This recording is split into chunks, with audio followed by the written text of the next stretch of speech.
Hi, I'm Ed Manley. I'm the chairman of the Food Service Institute, formerly E.H. Manley and Associates. And I've been doing for many years a newsletter, and now we're morphing that into videos, getting some people that I thought would be extremely interesting people, either interesting stories like a guy in a submarine and what's that like. And one of my dear friends for many years, Richard Weil. We've been running IFSI for a whole lot of years, and we continue to do that. He's chairman of the board of IFSI, and he's the owner of National Restaurant Consultants. So I woke up this morning thinking of this interview that we were going to do, and I thought to myself, you are cheating yourself when you say, young man, that you are a restaurant consulting company. I know lots of people that do that. I don't know anybody that spends 2 weeks in a chef jacket in a kitchen teaching the chefs how to, not how to cook, but how to prepare the menus that have been set out for them. So I think you need to talk about that. So today, in addition to the top 10 or so things from his fantastic white page for corporate, they put it all together on what to do to get past COVID. But also I said, talk to them about what you do, because what you do is different. I didn't know the man could cook. I mean, he's a hotel school graduate, but I am too, and I can't cook. So with that, I'd like to introduce Richard Weil, CFE, IFSI chairman of the board, and the owner of National Restaurant Consultants. Richard, take it away. Thank you, Ed. I appreciate the introduction and the kind words. Definitely COVID-19 has been a real challenge for the entire industry, the entire food service and hospitality industry, restaurants, institutional food service, hotels. It's just been a huge impact. We're having various stages of returning the industry right now. Our company, which is about almost 20 years old, excuse me, began a process about 3-4 weeks ago, probably 4 weeks ago, with our team of consultants. And our consultants, we have offices in Denver, where we're headquartered, in Phoenix, and in Seattle. Our group met on a Zoom call like this, and we spent about an hour and a half talking about how can we be helpful as restaurateurs begin to look at what they need to do to reopen their restaurants. And it was certainly first and foremost the health, safety component stood out as the number one thing that we need to see what we can do to provide information and resources so restaurants and operations can begin to help their guests, but first and foremost, their staff feel safe. And that was a very big part of it. And of course, yesterday we were very fortunate to have Ed on, our National Restaurant Consultants Helpful Moment, which is the other thing we started 7 weeks ago, where we're doing about a 5 to 10 minute video every day with featured guests from all over the United States and in Canada on people who are in our industry and provide helpful tips for other restaurateurs to benefit from. So life, health, safety was number one. And then we went down the list to actually having restaurants start to think about even doing an executive summary like when they started their business, because they're essentially re-ramping their business. So an executive summary with a financial forecast, reviewing the operations, looking at supply chain, supply chain, because the supply chain has been dramatically impacted as well.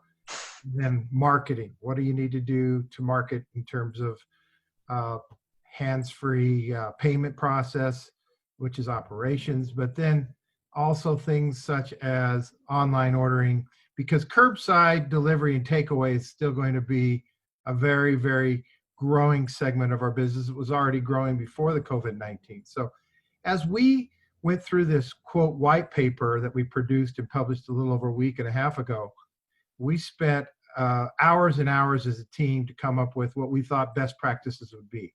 And we published it, and we've had great followings from it. So our consulting team did this as a point of being helpful. We're doing everything pro bono at this point, with the hopes that we can be helpful, and that at some point down the road, restaurant operators and food service and hospitality industry professionals will look at us and say, hey, maybe we need some more help, and we'll contact National Restaurant Consultants. As far as our team is concerned, things that we do.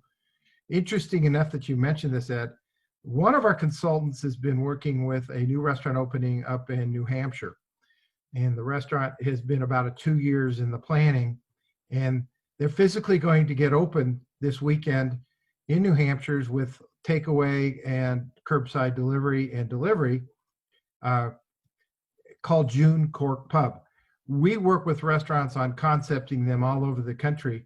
And in this case, our vice president of our company, Mr. Jared Flowers, is back in New Hampshire right now. He lives in the Phoenix area, and he's helping the restaurant get open with all of the social distancing components that's required by the governance that's in the area, but also making sure that he's helped them train, hire, do all the human resources. He helped laying out, design the kitchen, the restaurant, and all the operations manuals, protocols.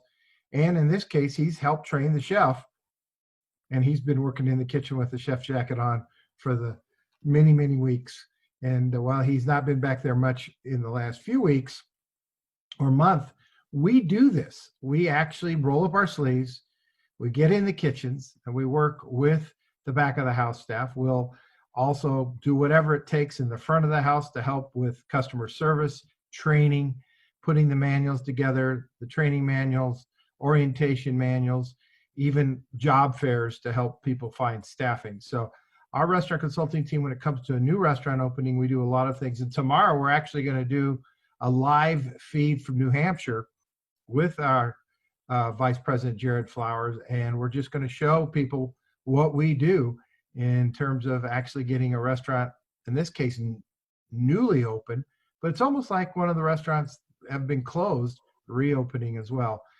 One of our I remember saying, if I could interrupt, I remember Sure. saying, Dick, I didn't know you, with all respect, I didn't know you knew how to cook. Are you actually cooking? Because the sense I was getting that you're back there cooking. And I said, I didn't know you knew how to cook. Consultants have ties and jackets, and they tell you what to do. But you said, yeah, I'm actually cooking. Well, I had no idea. Yeah, we do. In fact, four of our group actually have pretty good culinary backgrounds. Another one is an ops guy, is a CPA. So we have a financial person. We have a individual in our team that has huge management with some very large chains. I'll mention it, even though he doesn't like me to do this, but he's got McDonald's executive suite experience with operations, and he's worked with Dunkin' brands, Quiznos, huge brands. So he's got great ops experience. Another one of our consultants has got a great HACCP background. He's written HACCP plans like you do. Ed, you teach HACCP, but he's written them as well. And he's highly regarded in the industry. And then one of our other consultants is an expert on supply chain management. Of course, I have a big background in supply chain management as well. So we're very diverse. We really intentionally keep ourselves with the six of us with lots of different experience and expertise so that we can be helpful. And many times we put more than one consultant on the project because that's what's required. So we sometimes think of ourselves as Mission Impossible. I know that we both know Robert Irvine, where he did Dinner Impossible, but we kind of look at sometimes Mission Impossible, and we start selecting our group based on their experience and expertise. Let me hit you with a cold question. What do you find the restaurateurs saying, hell no, I'm not going to do that you want them to do related to COVID and coming back? Well, I'm not sure related to COVID, we've heard a hell no. I think some things that we're getting is, they want to know, I think people want to know, what are the right things to do? An example would that be, the hell no I'm hearing is requiring guests to wear masks, doing temperature checks of guests coming in their door. Those are the two pushbacks that we see. Now, temperature checks of your staff, the CDC is not saying that's required. It's not a bad thing to do. As long as you have contact tracing logs, contact tracing is important. Logging anybody that was sent home, anybody who called in sick, contact tracing as far as temperature checks. Those things are going to prove very important. So those are the two How things we're hearing. how do you eat? Are you going like this? Well, that's the hard part. Or And you know, and the confusing thing is that there's age levels of masks. So if people come in and they're a party of 6 or less and they're the same family, they're going to let them sit together. If they're not part of the same immediate family, they may not allow them to sit together. A child who's under the age of 6 wearing a mask, or under the age of 4 wearing a mask. Some of the guidance is 10 and under, 12 and under. So there is a huge variable across the country of what that is. We believe that if people want to wear a mask when they come into a restaurant, if the city or the governance is not requiring it, that you leave that optional, but your staff certainly should be wearing masks, at least during phase 1 and probably phase 2 of reopening. Gloves, those 2 PPE, the personal protective equipment, those absolutely should be required. But the 2 that we hear the most pushback, the quote, not only no, but hell no, would be temperature checks of a temporal thermometer and requiring guests to wear masks. Those will be a couple of tough things to do. I thought the coolest idea that you had in the white paper, which is really excellent, it's 26 pages of a lot of great information, was the bathroom monitor. Yep. Do you see them? Everybody's going to, yeah, that's a good idea. Yeah, sure. You're paying for it. Are you there, Mr. Weil? Yeah, you know, we're not going to, you know what, the key thing is if you thought about it, not having a person in the restroom like you would if you thought about, prior years we used to have a restroom attendant. And in some of the 4 or 5 star higher end restaurants, they still have restroom attendants in some places in the larger cities. We're not suggesting somebody sit in the restroom, but we are suggesting that you have someone outside the restroom and that you go into that restroom and you sanitize it all the time, if it's every 5 minutes. But what you're doing is you're actually monitoring the number of people in the restroom at a time, and you're making sure that there are family members in there and that you just you control it. You control the crowds. And yeah, you could have a host, is what I would suggest, somebody who was formerly a host. Your restaurants aren't going to have more than 30%, maybe 50% capacity. That's a good way to get somebody back to work and monitoring that. Give them a spray bottle with a good antibacterial and a clean single-use towel, because you don't want that person using that towel more than once. Throw it away, put it in disposal, and making sure things are kept clean. And that's the name of the game. Yes, some of this is perception for sure, Ed. It's perception, but most of it's just the right thing to do. Let me ask you a supply chain question. So what are the rest? So if you're sitting in Joe's Pizzeria, you don't know what everybody's doing. You have a sense of it, but that average person that might be watching this doesn't, right? They just have their own little restaurant. What do people have left in the storeroom? Refrigerated product, frozen product, going to be okay. What about the refrigerated products? Are they starting over and everything's got to go out? Well, you know, excuse my voice, I apologize. It's when in doubt, throw it out. I mean, we've always said that forever. When in doubt, throw it out. If you had fresh product and you've been down and completely closed for 6 or 8 weeks, the high probability that product should have been donated, for one. And most restaurateurs did the right thing and they donated it to a food bank, et cetera, and they got it out of there. Now, there's certain things that have a long shelf life. Pickles, for example. You'd have a hard time throwing out a complete bucket of beautiful kosher dill pickles. As long as you are sure of those shelf lives, you're probably okay. The frozen foods, most of them have 3 months, 6 months, et cetera, type shelf lives. And a lot of restaurateurs did put things in the freezer. And, you know, we urged people to properly mark them for rotation. And if you're not sure of the date that stuff went in and you're not sure, you got to throw it out. But supply chain is going to be tricky right now. We're going to do another supply chain feature this Friday on our NRC Helpful Moment. It's going to be 30, 60 days of stuff until some of the larger suppliers get back online, because some of them had to shut their lines down because of COVID. They just didn't have enough people, or they've had an outbreak and they had to shut it down. Most of the larger plants that got shut down a couple, 3 weeks ago are back online, at least to some capacity. So I do think while we've had Smithfield, Tyson, Leprino, and some other large food manufacturers, that do a lot of supply chain for both retail and food service. We have probably a short-lived amount of production issues with the supply chain. There is a good amount of raw material, and while yes, some chickens have been slaughtered and there has been some crops that had to be plowed under, mostly we have enough raw material. It's production and processing. We think it's a 30, 60, maybe 90-day phenomena, but yes, restaurateurs are going to have to watch it and manage their menu. And if it's a core item on their menu, they may have to pivot and do a different item. We've been urging people, reduce that menu, take complexity out. You don't need your full menu right now. And maybe it's time to really get that 90, 80, 70, whatever item menu down to 30, 40, at least for the short term. We teach in the restaurant management portion of what I teach, if you had 4 items on the menu and 100 customers, you'd love to sell 25 of each. And if you sell 70% of that, so maybe they need to run those numbers and, get rid of the things that you really don't sell a lot.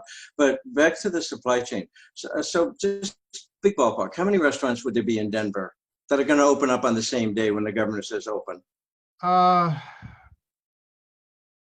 In the Front Range here of Colorado, which is still 60% of our population is between Fort Collins and Pueblo, we've got about almost 3 million people. Nothing like Florida or New York, but we're a state of about 4.5 million. We have 12,000 food service establishments in the state. Okay. So 12,000 people. No, 12, half of them would be in the Front Range. So 6,000 to 7,000. Do we think that they will all open at one time? The answer is no, Ed. They won't, for several reasons. One, they may not be able to get people. Two, they may not want to open at 30% or 40% capacity because the math doesn't work at 30% capacity for most restaurants. You have to get to at least 50% to help justify those servers and bartenders and bussers and everybody back on your payroll.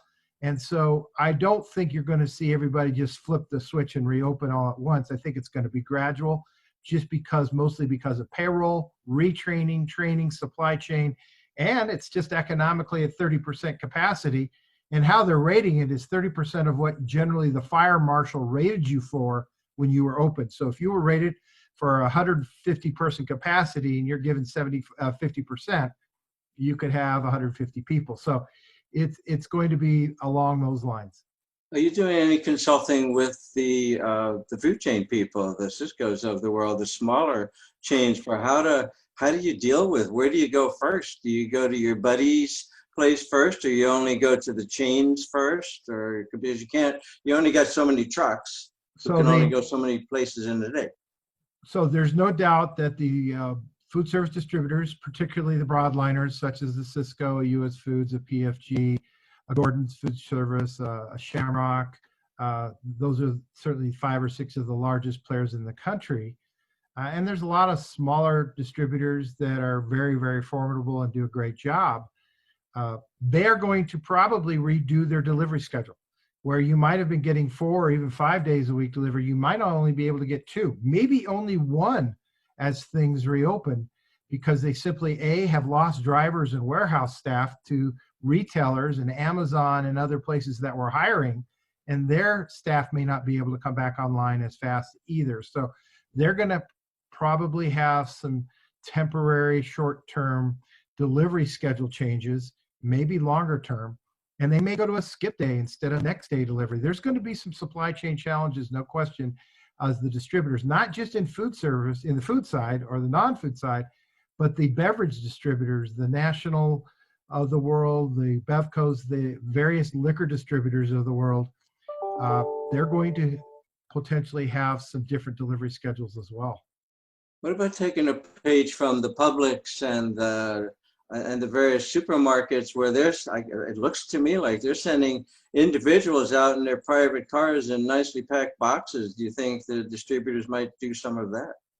I don't know. From a food safety standpoint, they're certainly not going to want to do anything to jeopardize cold foods below 41 degrees or frozen foods below 10 degrees. They would not want to do that. And I know these distributors are not going to do that. They're not going to put that food integrity at risk. So I think the food service distributors, they have trucks. They really do have enough trucks.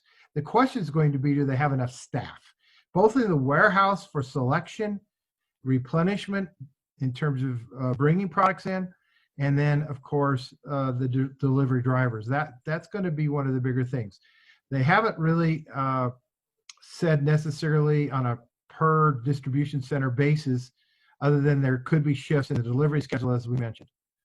But if you have 5,000 restaurants opening within several weeks, I would 1,000. Those distributors don't have all that food sitting there. They don't have, right? Well, they do. I mean, they do? you know, they're down 30-40% in their distribution, and they've drawn down their inventory levels. And they will bring their inventory levels up in a fairly 4 to 6, maybe 8 week period. The issue isn't not necessarily that they can't make the deliveries on a once a week basis, but again, they will be able to make some deliveries. It's just may not be the same delivery days or the same delivery windows or the number of deliveries. They'll get you the deliveries, but again, they may not have all the products, but I think you'll be able to get deliveries. So my last question, it's your speaking time, not mine. My last thought is, I guess I would advise the restaurants, get your list together, send it in, you know, pre-send it. Here's what I want the minute we open. Can you, right? So redo that menu, like you said. Get it down now. Don't wait until opening day. And oh, geez, we need to, right? And have your order ready to roll. Well, it's communication with your distributor sales rep. Again, both on the beverage side, the food side, the non-food side. You need to be communicating now, and your distributors will tell you what's going on. The most other important place you should be communicating is with the credit departments of these distributors. Some of the restaurants have an outstanding balance with their distributors. You need to have an open, honest communication as to when you'll be able to settle that up, and a reasonable plan that you can put in writing, because they're willing to work with you. They're not going to give you 6 months probably to pay that off, but maybe a 60, maybe a 90-day period of a payment plan. But communicate now. Communicate with your distributor. Talk to them. Start with your distributor sales rep, your rep, and then if you need to go to their manager, then have that conversation. But definitely the credit side would be very important, because all of a sudden you want to place an order, they're not going to deliver it because you owe money. So let's get that first conversation, and let's talk about your items that are important to you, redoing and reviewing your order guide, seeing that the product's in supply, and then talking about delivery days, order cutoffs. It's the word communication. Thank you, Richard. Anything else to close up on your side? Well, we appreciate everybody listening into our NRC Helpful Moments, and we just hope and pray that we get through this sooner versus later. And I thank you, Ed, for you being a champion of the food service and hospitality industry and such a great mentor for so many people throughout the world. So thanks for having me. God bless everyone. Thank you. Have a great day. Take care.